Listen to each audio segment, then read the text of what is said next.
I'm Peter Boyles. Of course, I do the morning show on 710 KNUS, and we've begun something really special in doing shoot interviews and now moving into a book club because one of my passions in my life is being able to read. And a passion subset in my reading is always drawn to organized crime. So I'm going to hold this book up. We did on the radio show. And move it this way, Peter, move it that way. The title of the book is Mafia Hitman and the Wise Guy Who Really Killed Joey Gallo. So with the great work with Mark Crowley, welcome to the first time. Frank DeMeo is with us and Anthony DeLupa. It means a lot to me, guys, that you're doing this. So thanks for doing it. And let's sell some books and tell some stories. So thank you again very much for doing this. Yeah, we were talking before we began to actually shoot this and talking about, in my life, the draw that I have for reading books about organized crime. I told you I just finished this book, Sonny, about Sonny Francis, your book, the books go on, Carmine the Snake, book after book. Why? Why do you think it's so popular, and why do you think it's happening? The public always glamorized the mob. It's always flashy. Like I said, it's been here since the 20s. This is nothing new. You just got new outlets that other people see, more literature. But everybody always liked the mob. Always gathered to them, and it was always that way. It's just it's just like I said, more outlets. They just like them. They like the fantasy. They like the killing. They like the toughness. They like the dress. There's a million reasons. Mannerisms.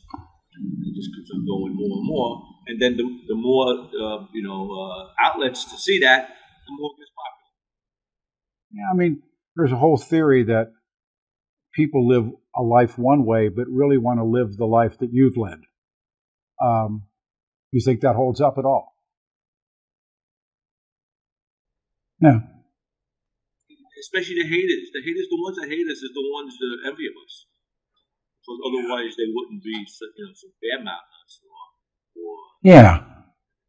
I always thought it was like me growing up watching cowboy movies, or something that you really, it was an alternative. And as a kid growing up, and even today watching the old crime movies with Edward G. Robinson or watching Cagney, Bogart, comment on those old crime movies and the movies that we see today.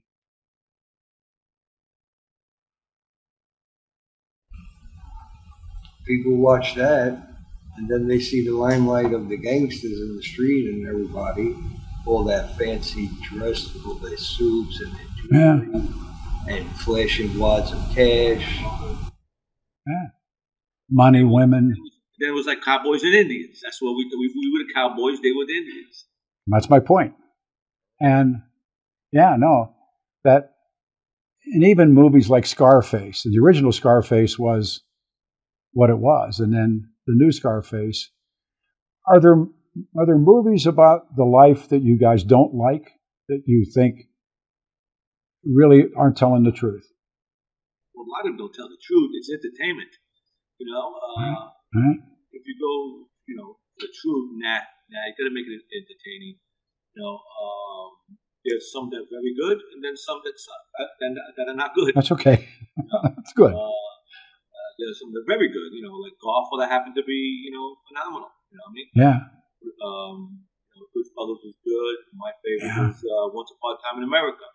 Bingo. And my second one is Mean Streets. I believe Mean Streets was a street movie, not a glamorous movie. That's how you acted. Everybody had $1 million and was in great shape, and you had a lot of guys that, like us, knew how to make it work. The glue to keep this thing together. And I thought that was more the representation of that movie was probably best. I love Mean Streets. That was, I think, one of Scorsese's first. Caught everything. So, yeah.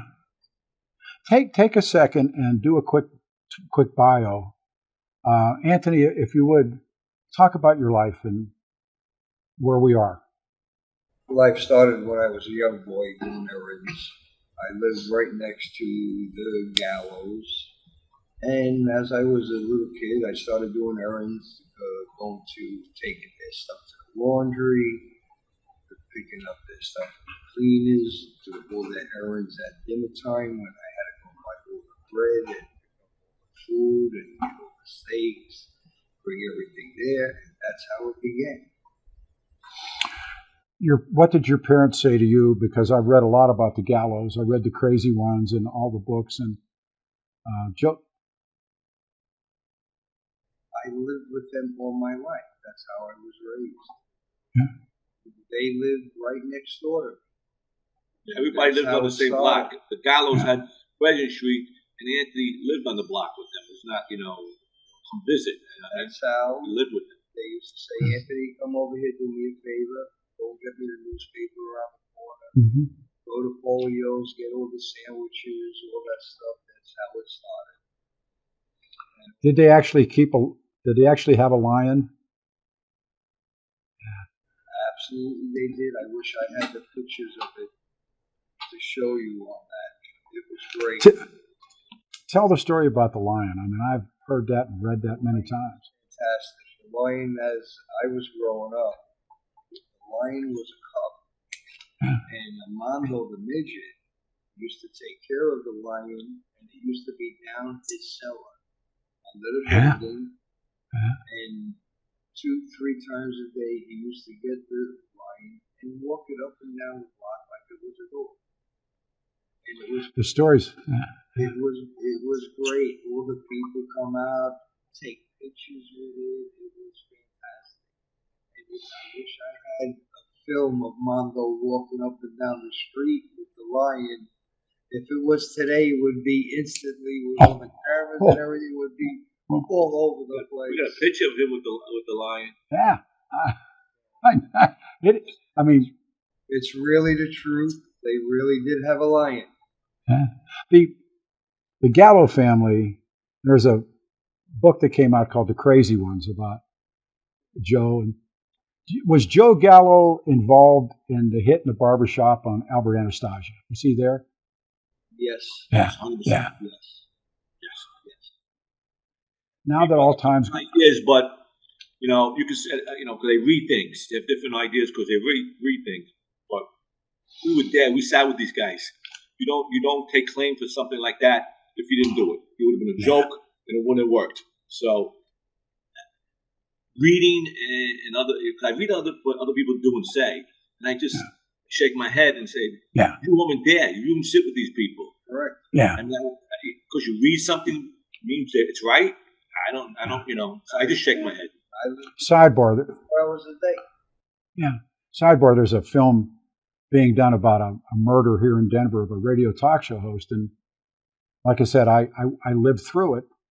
And now I'm talking to people. There's a lot of people talk about this terrible time that either knew nothing about it or making stuff up. And I mean, that's for real. I mean, it's away from what you guys are talking about. But who else was with Joe Gallo when they hit Albert Anastasia? Carmine Persico, Larry, and Jelly. And Joe Jelly. And then Joe Jelly, I actually have a friend here in Denver, no names mentioned, that used to play with Joe Jelly's dog. Because he said Joe Jelly had a shepherd. And he's a little kid. And he said he used to play with the dog when he was growing up in the neighborhood too. And is it true that in the end of the Joe Jelly, when they send the fish, like they recreated into Godfather, Luca Brasi? I'm not mistaken. It was a finger over a jacket, right? It wasn't I believe it was his finger and his jacket at the time. Yeah. And that's when the Gallows knew. That's when the Gallows knew that he was gone. All of this stuff all gets tied together. And what do you do with Joe? What do you actually do with Joey Gallo? Is he a rogue? Is he a one of a kind? Where does he fit in? Absolutely, he's a one of a kind. Yeah. Joe was an old school tough guy. That was a real. He didn't follow the rules, no doubt about it. Mm-hmm. Didn't follow the rules. Why? I don't know. These guys are all look at the world. What's in their mind is in their mind. You never know. But Joey, then he wasn't happy with the boss, and that made him even more wilder and more, It all started with the Versace. I mean, when you do a lot of work and you don't get compensated for it, you're a killer. You don't think you get mad? I mean, think about it. You don't separate this crap. You're doing bad things and then you're not getting compensated for what makes you not think I'm gonna do it to you. You know what I mean? It's when you lose the trust or the loyalty. So you make people bad. And these guys, that's what these old timers made people bad. They don't want to spread the wealth. Now, was Joey right? I don't know. These are hooligans. These people kill people. What's right or wrong? If you're going to go that far, you want to move up the ladder, right? You do what you got to do to move up the ladder. So, you could say right or wrong, but, we were close with Joey. No matter what he did, it was right to us.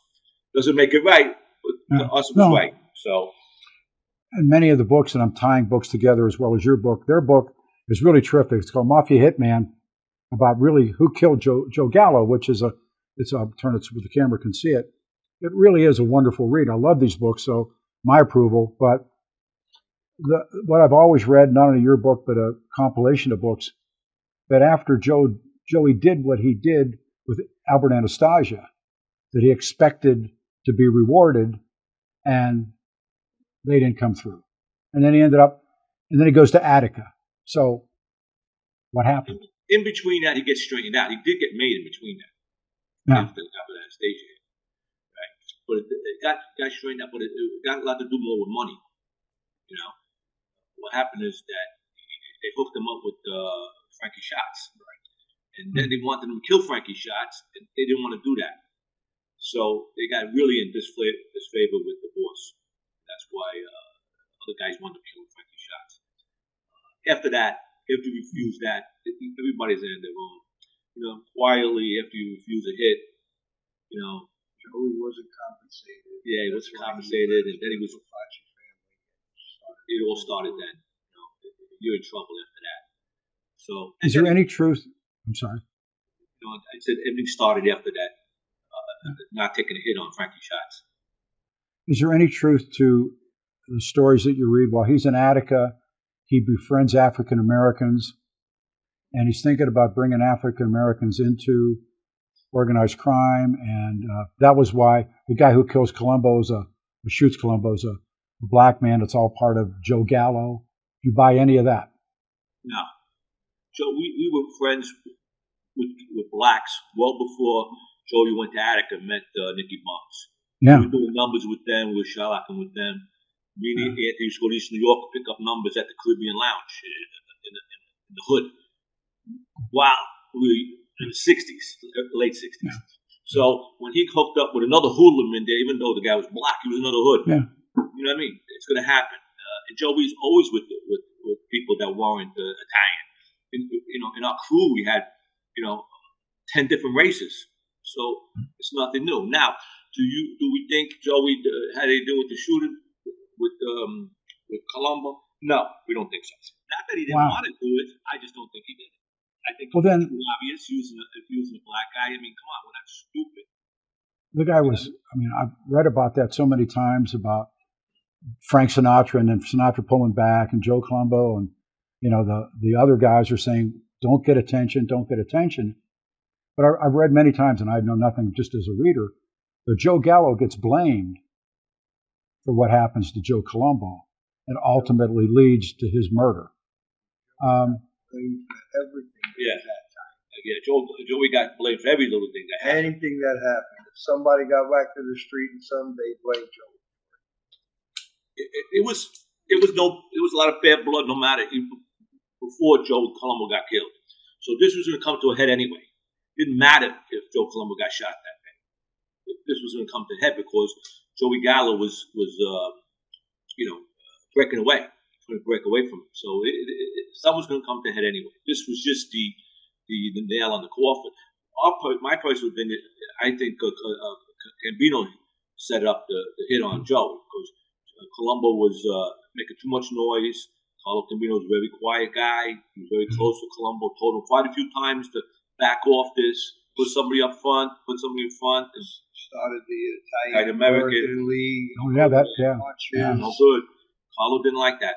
So And you had a couple of captains around Joey that were rats that we know now, that were informants that were plotting against him. So it's a lot of little things that adds up to that happening. But it was You're listening to they used the black guy. Frank DiMatteo, Anthony DeLuca. This is it. Trying to angle it right. This is a wonderful read. And these are the guys. And there's a part of Godfather Part 2 when Frankie Pentangeli goes into the bar and they try and garrote him. That happened to Joe's brother, right? Correct. That was Larry. They tried to strangle Larry. Tell the story. Larry went into the bar at that time, and had a little bit of a meeting. And all of a sudden, two guys came in and tried to strangle Larry. That's true on that. And who saved Larry at the time was a walking beat cop who saw all the blinds closed and never seen blinds closed in the bar. And that's who saved Larry from dying, because as the cop came in, there was a little scuffle, a little things, and before you know it, they all ran out the back door. Yeah. That's how the cop found Larry by the bar on the floor. And that's got to do with Carmine Persico was there. He set it up, that meeting. And also, I think Frankie, John Simone. And, Larry would never do it. That would be a setup because they were all supposed to be together. And Junior and Carmine, he didn't know Carmine went back with Joe Pafacci. He didn't know that. Carmine used to flip back.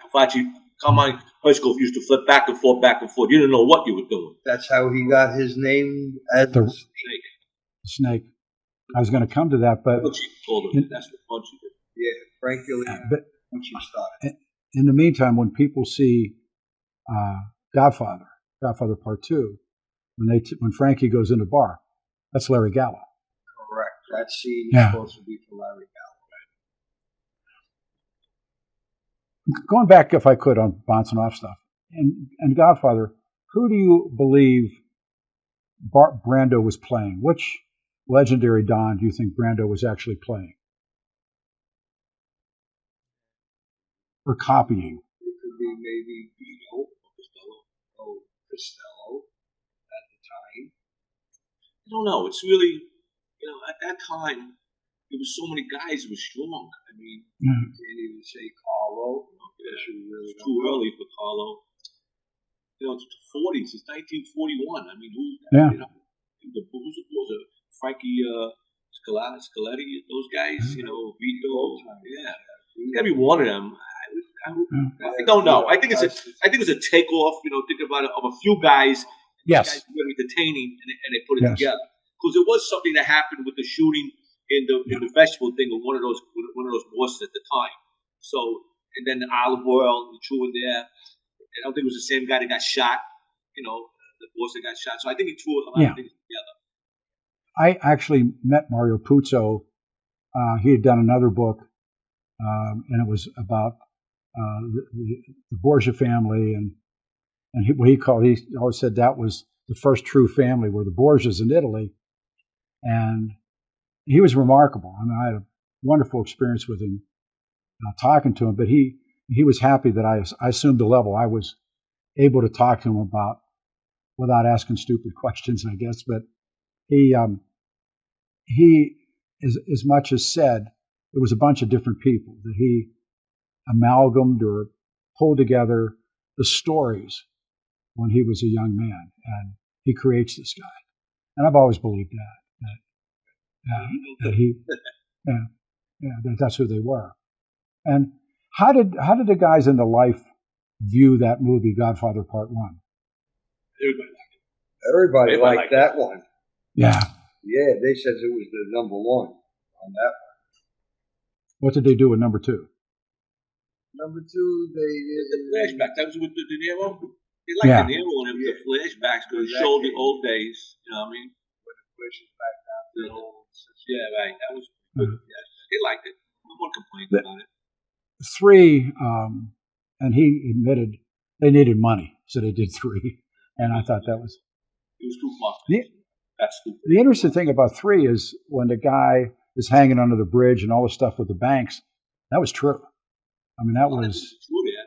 But it just Thank wasn't... you. I just didn't like the movie, but other things are true. I'm gonna from now on, when I talk with friends, I'm gonna steal that from you. A lot of things are true, but that's. I think now it's just. I'm gonna come back to Carmine. I read a book, The Snake, Carmine Persico, and it seemed like, and I just finished this book. We got the guy coming. Pardon me? Yeah, your book. Yeah. No, I mean, I'm giving you credit. Okay, good. No, I quit it. I write so It's much, like, I can't keep track of it. this is like growing up. I'm sitting around talking to guys I grew up with, and he got that moniker for good reason. The Snake. Talk about him. Well, don't forget, Carmine, Persico, Larry, Joey, they all came up to the streets together.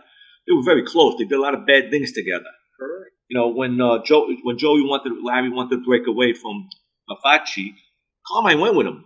Persico was backing up Joey and Larry, and then he got approached by some people, so it was smarter to go stay with the boss, and then he tricked Larry into that meeting, and went to strangle his good buddy. You know what I mean? So, and after that, everybody got called into court, picked up, and stuff like that. And that's when Punchy called Persico Carmine a snake. Now, Persico's a killer. He's a bad guy. He wanted to move up the ladder. Yes, he was not a nice guy. You know what I mean? They don't like him for that, but that's who he is. You know what I mean? He's a killer. He killed his own boss with Frankie Shots. So I mean, if he killed Frankie Shots, why not kill Larry? It doesn't matter, So to think that he did anything wrong after that, no, that's his MO. Yeah. Leopards don't change, right? Why you did that? Why he's a snake? Because that's what he did. That's who you are. Yeah. And Goodfellas, when he does that soliloquy in the bar that I love, I played on a radio show, when he names all the different people going around the bar. And he has a lead in where he said, back before Joe Gallo tried to whack a boss. It's in that bar scene when he's introducing everybody. How does that hold up? Untrue, because all the bosses got whacked. It's been since the 20s. Everybody got whacked. Every boss got whacked since the 20s. I can't name them the second, but they all got whacked. Before Anastasia whacked, what's his name? Frank Costello, they tried. No. And No. He took over for, what's the name of it? Oh, my God. He took over, Albert took over for them. Vincent Mangano. He killed his boss, Vincent Mangano. So Albert wasn't the first to get killed. He get whacked by somebody with him. Albert Anastasia did it to Mangano. Before that, they killed Frankie Scalisi. That Lucky Luciano put into be a boss of his family. Before that, there was the guy. They killed Masseria. They killed Malanzano. Joe Masseria. They killed another 2 guys from Brooklyn. They killed Frankie Yale. These were bosses. So what's new? I don't know. I hear no bosses get killed, but since day one, every boss got killed. And maybe they threw that into the movie. Yeah, at that time. Well, yeah, it's because war going on. They say regulations, but I don't. They have all been broken if you could do your homework. Yeah. Well, Frank Costello, when the Chin tries to kill Frank Costello, and I've read that changes the lineup as well. But Frank had to step down because he lost all his power, all his shooters. He lost Tony Adonis. Yeah, everybody. Adonis went to Italy. Luciano was in Italy. They killed the guy up in Jersey, Moretti. He's all powerful guys. He's standing there with his hat in his hand. So he was smart from step They down. let him walk away. He walked around with all this money, all this control. He had all the unions, all the judges, all the lawyers in his pocket. It was usable. This book, hold it upright so we can see it. Come on, Peter, get it right. It is worth your time. Frank and Anthony Ramirez, Mafia Hitman, and I love these books. And you're available now. You go to the Peter Boyles book. You go 710KNUS and /Peter, or click on the book cover right here and get a copy. Let me come back. There's a book called Little Man, Meyer Lansky and the Gangster Life. And I've always been drawn to Meyer Lansky. Did you guys ever see him when you were coming up as young kids? Did you ever see Lansky? I met Lansky in Florida. Wow. One time. I had lunch with my father. I had lunch with him early 70s. There was some kind of deal we were doing with some guys down here, and we had to go speak to him. We were at the cricket club in Miami. It was just, I was a young guy. I drove my father everywhere, so we were down Miami doing a deal. And, I seen him, met him, spoke to him a few minutes. He was cordial, nice guy. He was old at the time. He was still strong down here in Miami, and they needed his help for something. I don't remember what it was. But, yeah, I did meet him once. He was really powerful, very polite, old, smart, and he was still powerful because he still had connections, and the connections make you powerful. Can I ask a really crazy loaded question? Your belief on the murder of John Kennedy. Do you think organized crime had a foot in that or a handshake in there? I don't know. We ain't privy to nothing, but just he was a bad guy, man. His father used the shit out of us, and then turned the back on us like it was like we had the plague. So hey, listen, man. No, anyone's touchable. I don't care who you are. You know what I mean? You get somebody with a heart on for you. And that's crazy in this world. They've done a lot worse. And I believe they tried to just. They could have went after him. No doubt about it. Make him. But we have no. Get all the votes for him. Yeah. Help him win. Help him a lot. We helped him. To think that maybe he'd be on this side, but as he became president, he turned it back. He just turned around on them. Sure, he did. That's what happened. And I can see it happening. Sure. Oh, I believe it happened. But everything started from his father. His father was a bootlegger. More than that. Okay, much more than that. More than that. And how I know is because I knew a lot of bootleggers as I grew up. And Papa Gallo was the number one bootlegger. Yeah. I met, there's a book called Double Cross. And it's exactly what that story goes. And it's Sam Giancana's, his cousin and his nephew. I think I got it right, but they wrote a book called Double Cross. And the book holds up. I mean, it's like they double dealt those guys. They double dealt Sam Giancana. They double dealt the guys in Florida. They double dealt the guys in Miami. Everybody. They thought it was powerful. They thought they get away with it. And he's dead. That's right.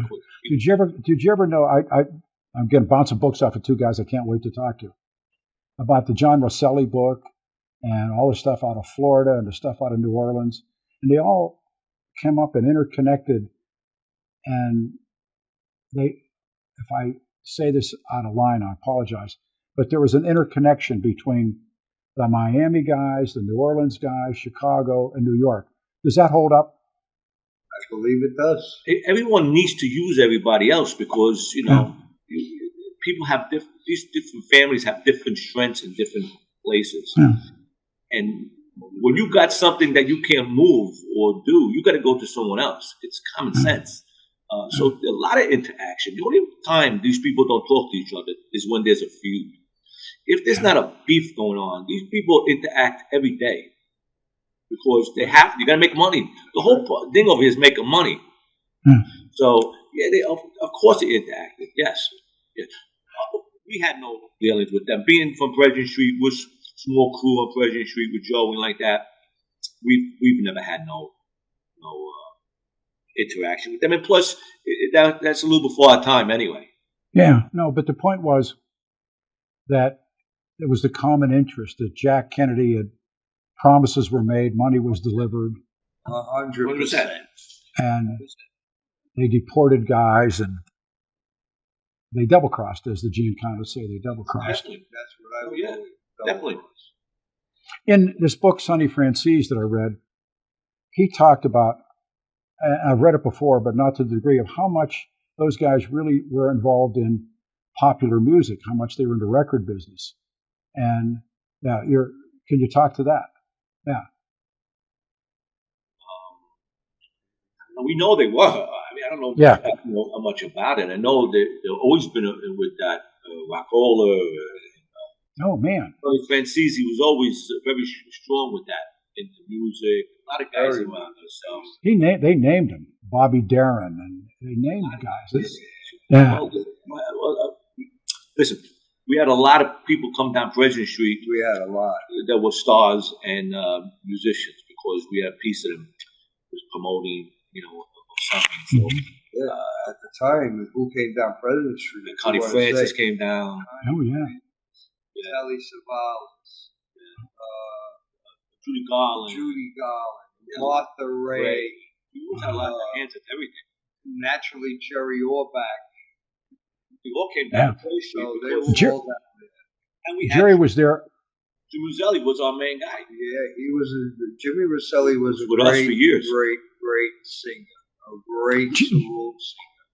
Was Jerry at the table when Joe was killed? Orbach, was he there when Joe was killed? When Joey was killed at the Clam House? Just Pete the Greek was there. No, just Pete the Greek was there. But he had his stepdaughter, his wife. Correct. And his sister Camilla. Yeah. That's who was. How do you think the book is about? It's more than killing Joey Gallo. You can hear these men speak. But it was kind of a luck shot, right? He comes in and they see him. Is that how it triggers? Well, how we got it is that Joey was hungry after the Copa. We went down to go into some Chinese food. It's closed. They went down, it's closed. They're coming back on the other side, and they passed the Mulberry Street. Matty Horses outside, so just opening up. It's a fairly new place. Matty was standing outside. Pete the Greek saw him. EXPX Matty Horse, if they were open, that was the food was way come on in. That guy Joe Fish was there. He was a knockaround guy with the Colombos that hung out on Mulberry Street. He saw Pete the Greek and Joey come in with the girls. He ran over. There was a club 2 doors away.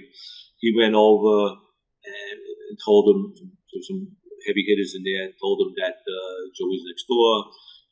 They called Joey Yacovelli up. Joey Yacovelli says, "Good, go kill him." They didn't tell Joe Yak that he was with his sister, the baby, and the wife. They didn't say that to him. Not that I like Joe Yak, but he didn't tell them the truth. And so Joe said, "Go get them guns and go kill him." So they got Sonny Pinto, put a quick crew together, and he went and killed him. Simple as that. Yep, that was a sad thing. And when that happened, Joey tried to protect his wife and his daughter and got up and ran after the shooter. That's how Joey wound up in the street. And I believe he had like 4 or 5 slugs in him and still ran after the shooter. Get him away from the kids. Collapsed in the street on the sidewalk on Mulberry Street. Is that the end of an era when he's killed? That was an end of, definitely yes. Yeah. And then what? I mean, what begins after that? Then regroup. Then you regroup and you try to investigate why, where, and how, and who, and that's how it starts. What do you do with John Gotti and John Gotti's appearance in all of this? Limelight and everything, never thought it would be very good. Everything was supposed to be low-key, on the radar, not out there like he did. Like celebrity. Right, like he was a celebrity. Yeah. No, he did. A tough guy. No one says John was a tough guy. John was a very tough guy with his hands. But he's another egotistical man, to force. You can't control our brains. They're not wired, like regular people. So it's hard to understand or explain why these people do things. In the limelight, Who knows why they do it? In the line, when he's in the limelight, you see him like a real gentleman. Yeah. But he wasn't like that behind. But behind that limelight and everything, very nasty, scary guy. Yeah. What do you do with Sammy Garvano? Listen, Sammy was a money-making man. yes. Yeah. And what he did with John is between him and John, because we weren't there. We don't think it's right. We don't condone nothing, but we still don't know the stories. Like I say again, you gotta be in these guys' shoes. Right. You can't sit here and bubblegum anybody. I don't know. I wasn't there, but we don't condone it, but we don't know the story. You don't. Have you seen any of this interaction on YouTube between Mike Francis and have you seen some of this stuff? No. Yeah. You have seen.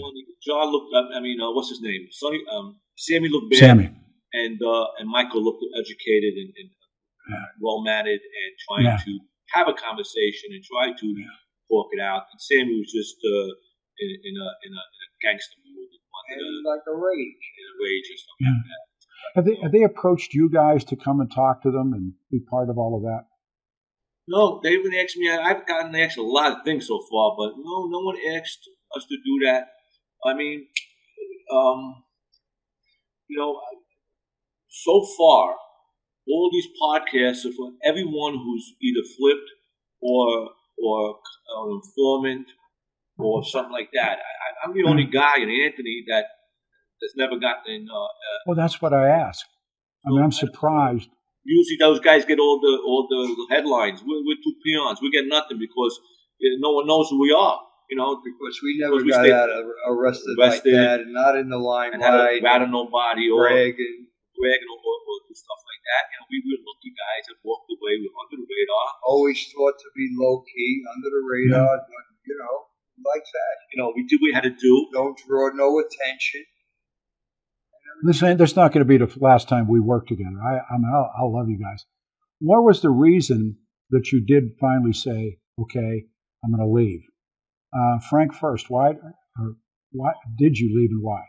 After the split, we went to a wars between 72 and 73, and we survived that. Then in 74 we had another one, and that broke up the Gallows. A lot of guys left. They split, and then they wound up with Chiganti in the city. We wound up with Chiganti in the city for a while, and then we got in trouble. Me and my father. We were doing things we weren't supposed to do, and we wound up getting released. Instead of getting killed, we could have got killed, but we got released. And we wound up in Jersey with Sammy the Plumber's crew.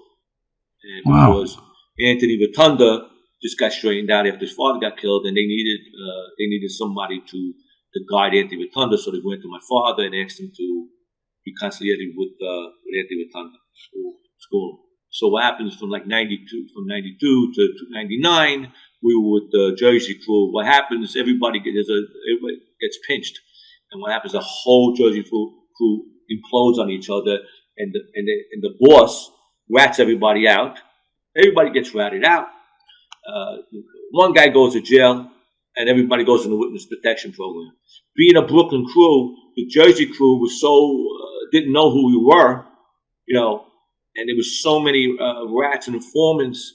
They didn't know. They didn't want to bother us. They didn't want to ask us to come down to see who he was. So we just got released. So we walked away in 2001 after they pulled everybody in for when they started ratting, because our skipper, which is Anthony Rotunda, wound up flipping. Right after that, they released everybody from Brooklyn. So we just walked away. Everybody else we knew, in Brooklyn wasn't going to call us. The Jersey crew was so in disarray, the boss, underboss, all in trouble, no one to call you. So we happened to just walk away. My father said, "Give me my shot and walk." And that's how I walked away. Anthony, I'll tell you. Yep. I walked away in 2003, where our crew split with the Genovese family. And at the time, I was very close with Albert Gallo, who was the boss who took over the Gallo crew. And a lot of guys split. who went with the Genovese, who went on Gotti's side, and who went on the Colombo side. And it approached where it started getting a little shaky, where you had to come down Sullivan Street, go down Mulberry Street. I got married. I had 3 children. Started to find a great job. I had a great job. I sold military aircraft parts for a big company. And this is how I wind up down in Florida. I moved with the company. Wow. Well, the next time, and I want to do a next time, I want to talk about the DeCavalcantes. I want to talk about the Sopranos, your thoughts about all of that. I didn't know you ended in Jersey, which has to brush up against some of that. Jersey, I ended up with yeah. Leave us with something. This has been remarkable. And again, the book, I can hold it up right to the camera and see it. It's called Mafia Hitman, but it's more than just this story. I think it speaks about, you got the, people say the ins and outs, the causes. It isn't, I mean, the event itself is more than enough, but it's really what leads into and then what happens afterward. I don't know why, like we talked in the opening, I'm drawn to reading this stuff, and I send away for the books and the job that I do, and I can't explain it, so I'll just let it go at that. But this go round, and we'll do it again. And by the way, again, you can 710KNUS./Peter Boyles or click on the book cover right here on the show. You can order their book. Leave us with something. What would you like to say? Yeah. Just want to let you know, tell everybody that Michael Benson wrote that book with me, but Gumbadale Anthony was his stories in the book with me. We were partners in the book. Fair enough. But Michael Benson wrote that book with me. Leave us with something you want to say about. We had a great life. We lived a very historical life. Great life. Being with Joey is like magic. We lived through it. We're proud of being with Joey, even though some bad things happened on the way. But we're here. Exactly. And the greatest that we're still here, we're still alive, and we're not doing 100 years in jail. So, and we didn't have to be out of nobody, or we didn't have to tell nobody nothing, and to sit here and laugh a little bit. But maybe we're not as famous as those guys, but we sure to help them smile and laugh. I would love to see you guys with those guys and talk. I mean, I'm drawn to that, and I watch it once every 10 days or, and I would, I didn't know what to expect. We have talked before, Frank and I have. I didn't know what this was going to turn into. You never know. But now as a follower, and I hope we get a ton of hits on YouTube and people see this, and nothing to do with me, but I hope the producers of these other segments, let's get these guys and put them on the show, because I think you'd be great. Of course. Anytime they want to sit down. I'd pay to see it. Well, they're the big shots, and we're the little guys. But it's the guys in the... Guys like us, we know all the real stories. We did all the work. I always said it's the guys in the trenches that tell the true stories. 100%. There you go. 100%. I appreciate so much again. If it wasn't for us guys like this, there'd be no bosses. Listen, I can relate. Radio's like that too. You guys made this happen. Thank you. We'll do it again. We'll book it again, and we'll take it off. Have a great weekend. Have a good time in the sun. Thanks, fellas. Thanks a lot. Thank you. You're welcome. Again, it's the click on the book cover right here on the show, or 710knus.com/Peter. Here's the book. Take care of yourselves.